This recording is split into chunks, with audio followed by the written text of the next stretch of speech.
ಗಳನ್ನು ಓದುವ ಒಂದು ವರ್ಗ ಇತ್ತು ಮೊದಲಿಂದನು. ನಾವು ಬಿ ಎ ಓದ್ತಾ ಇರುವಾಗ ತಮ್ಮ ಕಥೆಗಳನ್ನು ಟೆಕ್ಸ್ಟಲ್ಲಿ ಓದಿದ್ವಿ ನಾವು. ಈಗ ಬುಕ್ಕರ್ ಪ್ರಶಸ್ತಿ ಬಂದ ನಂತರ ಜಗತ್ತಿನಾದ್ಯಂತ ಒಂದು ಓದುವ ವರ್ಗ ತಮಗೆ ರೂಪುಗೊಂಡ ಬಗೆ ಹೇಗಿದೆ?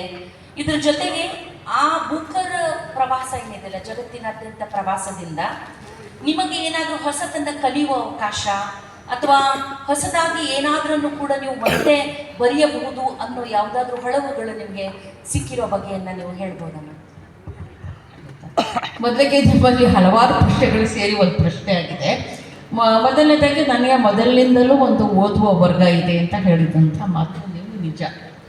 ಏಕೆ ಅಂತ ಹೇಳಿದರೆ ನನಗೆ ಬರೆಯಲೇಬೇಕು ಅನ್ನತಕ್ಕಂಥ ತುಡಿತ ಜಾಸ್ತಿ ಇತ್ತು. ಆದರೆ ಏನು ಬರಿಬೇಕು ಅನ್ನೋ ವಿಷಯನೇ ನನಗೆ ಸಿಗ್ತಾ ಇರಲಿಲ್ಲ.